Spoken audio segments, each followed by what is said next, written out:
Hey, what's going on, guys? Stock market is up, but the economy is in deep shit. Even the chair of the Fed, Jerome Powell, publicly announced that we are in the worst economic downturn since 1940s.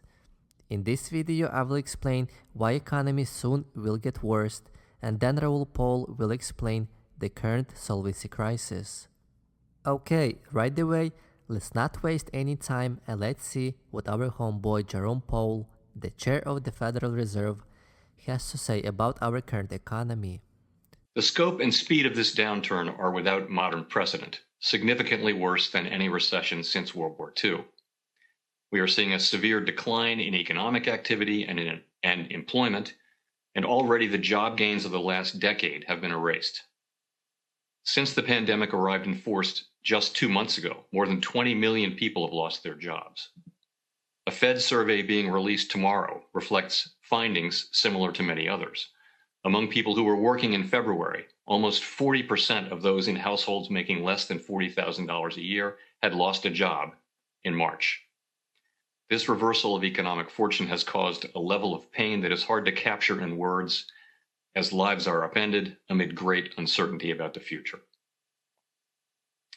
This downturn is different from those that came before it. Earlier in the post-World War II period, recessions were sometimes linked to a cycle of high inflation followed by Fed tightening. The lower inflation levels of recent decades have brought a series of long expansions, often accompanied by the buildup of imbalances over time. Asset prices that reached unsupportable levels, for instance, or important sectors of the economy, such as housing, that boomed unsustainably. While the economic response has been both timely and appropriately large, it may not be the final chapter, given that the path ahead is both highly uncertain and subject to significant downside risks. The record shows that deeper and longer recessions can leave behind lasting damage to the productive capacity of the economy. Avoidable household and business insolvencies can weigh on growth for years to come. Long stretches of unemployment can damage or end workers' careers as their skills lose value and professional networks dry up, and leave families in greater debt. The loss of thousands of small and medium-sized businesses across the country would destroy the life's work and family legacy of many businesses and community leaders, and limit the strength of the recovery when it comes. These businesses are a principal source of job creation, something we will need sorely as people seek to return to work. A prolonged recession and weak recovery could also discourage business investment and expansion, further limiting the resurgence of jobs as well as the growth of the capital stock and the pace of technological advancement. The result could be an extended period of low productivity growth and stagnant incomes. Jerome Powell even said himself, the scope and the speed of this downturn significantly worse than in any other recession since the World War II. If the chair himself admits the magnitude of this downturn is unlike any other recession, then we do not have to look any further. Dow Jones was plummeting by thousands points daily, unlike something else we have ever seen before. Just in 4 weeks, Dow dropped by more than 35%. In 2000's dot-com bubble and 2008 housing bubble, it took at least 1 year to see the same decline in terms of percentage. For the past decade, we added more than 21 million jobs to the payrolls. But since all this started, all those jobs and even more were wiped out in just a matter of weeks. Another 3 million people filed initial unemployment claims last week, according to the Department of Labor. That brings the total number of first-time claims to 36.5 million since the mid-March. That represents 23% of March labor force. Americans' labor shrinks in April as this crisis worsened. The weakest job number since 1929 Great Depression. Nothing in between even come close. As Jerome Powell said, this downturn is different than anything else we have seen before. Recessions sometimes were due to the high inflation followed by rate of tightening. This time, interest rate environment was totally different. In 2000's dot-com bubble and 2008 housing bubble, Fed was able to drop interest rate by at least 500 basis points to stimulate another economic cycle. This time, interest rates were already close to 0%. Going into negative interest rates is not an option. It would cause a number of new problems, such as no demand for government bonds, as bonds would provide negative yield. In addition to that, in negative interest rate environment, any fool will be able to take a loan without paying any interest.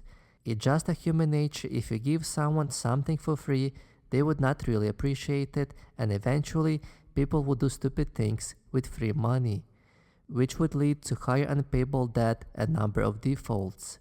We do not want to follow the footsteps of Europe.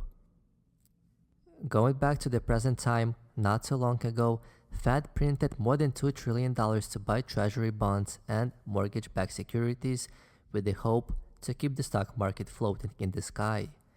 But now, Fed will directly start buying corporate debt ETFs. Buying corporate debt will directly put the money into companies' hands. But there is a set of rules that Federal Reserve must follow which prohibit them from buying corporate debt. However, they are doing this through ETFs, which means they found a loophole that allows them to inject more money into the market legally. Now, the Fed's balance sheet is at staggering $7 trillion. Since 2018, they were doing quantitative tightening, trying to reduce balance sheet debt. But this is what happens when you kick the can down the road for too long. In just few weeks, Fed injected close to $3 trillion in the economy. They have to be very careful how they're going to continue playing this game. If we do not open soon enough, which I don't think we will, it will be impossible to keep the market floating with all these stimulus packages. At the end of the day, economy is run by productivity and not by money printing. I really want you guys to take a look at this quick conversation with Raoul Pal, where he explains the upcoming global solvency crisis. Let's take a look. I'd love to, just before we kind of go into what's coming up in the future, I'd love you just to go back into kind of explaining what you thought was going to be the first two phases of this three-phase event, the liquidation, then the hope, and then we'll get on. But maybe just give us a bit of background on those first two parts of this puzzle. Stepping back into January, December, the world was already slowing down. So we'd already gone through a rate tightening cycle in the US, which had slowed things down. Then we'd had trade wars, which had slowed things down. World trade had gone negative. Many of the ISMs and the PMIs around the world had crossed 50 and was starting to show a weakness in the global cycle. So that was going on, but we get an oil shock as well as the oil price collapses with the oil war. So we've got kind of this perfect storm and then COVID on top as a black swan. What it's going to do, in my opinion, is it creates both a faster start to the cycle, which I call the liquidation phase. A very typical example of that would have been the early days of 1929, where we had a liquidation event, or we have it in many of the bear markets. It's the initial phase where everyone goes, oh my God, something has changed. So that is the liquidation phase, which we got to into March. What asset prices move around most according to the economy? So we call them macro instruments. What are the most macro instruments of all? Well, first it's interest rates. They tend to just move up and down with inflation expectations and GDP growth, roughly, with some forward element. So bonds had started pricing in rate cuts back in August, knowing that things were bad. Back in July, August, they started pricing in cuts, then we started to get cuts, and then they continued to price in more cuts when the Fed said, oh, we're just done with just a gentle tap on the brakes. And the bond market said, no, there's no gentle tap on the brakes. You're doing a full cycle. So the bonds were there. The dollar had been going higher, which was also showing that there was probably a slowdown in the offing, and the commodity markets were falling. Equities were the only thing at the highs. And that, I think, is a function of two things. Is equities tend to be the most sentiment and emotionally driven of all instruments, so they tend to be less macro. And also they're driven by certain flows. And the equity market has basically two structural buyers. One is the corporations who are buying back their own shares. And secondly, were basically the passive index flows, generally of the younger generation, because the baby boom generation had been starting to divest of equity assets overall. So those two buyers was skewing all of the indices towards the top largest stocks because they were also the ones buying back their own shares. And that kind of party all stopped in one go when all the corporations suddenly realized that they shouldn't be spending their money buying their own shares. They probably need to keep some cash to pay their debts or even pay their staff. Real Vision is indeed the Netflix of finance. But, Raoul, for God's sake, please get a better camera. Yes, those corporations should hold some cash to pay out at least the current liabilities. But do you guys see what cheap money is doing to people? With the cost of low interest rates, corporations borrow money almost for free to buy back their own stock, diluting the number of shares outstanding, which increases the price of each share. And by the end of the quarter, executives receive high bonuses, while shareholders get screwed. It's always good to have enough money to pay out at least a short-term debt. Let's take a look at the next question. And so going forward, I mean, in some ways, the most important part to understand about this is that we've seen liquidation and a liquidity issue, but you're talking about a solvency crisis on the horizon. Could you explain that? Because that's really very much the sort of the nub of what is going on here. Yes. So a liquidity crisis is what everybody understands from 2008. The banking system suddenly doesn't have enough money to pass around to all the people who need the money. And there's not enough flowing of money through the system. And that becomes liquidity. And what happens in that situation is everybody sells anything to raise cash. So when the Fed do multiple trillion in March, and also the government with their fiscal stimulus to give money in people's pockets, that's basically a liquidity event. So they're just trying to put money back into the money market and make sure that things are operating okay. The bond market stopped working for a period of time, and that's a huge, signal for the world. You need the bond market to work. So they got the bond market basically working by injecting liquidity. A solvency event is different. Liquidity is no access to capital. Solvency is no access to cash flows. So if you think you as a householder and you have a mortgage, the only way of paying that mortgage is to have an income. If you don't have an income, or if your income is less than your mortgage, you default on your mortgage. And the same is true of corporations. Even if somebody kept lending you more money, it doesn't help you because you can't pay the cash. You're up to here. That's a solvency event. And when we've got records amounts of debt, both at corporate level, household levels, and also in foreign dollar-denominated debt, so foreigners have borrowed 12 trillion, there's a bunch of people who really need that cash flow to pay those debts.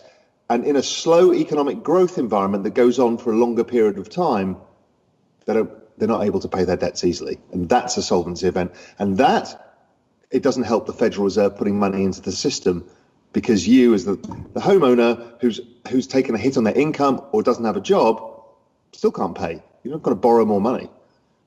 When Fed injected $3 trillion into economy by buying back treasuries, mortgage-backed securities, and now corporate debt, that's a liquidity event.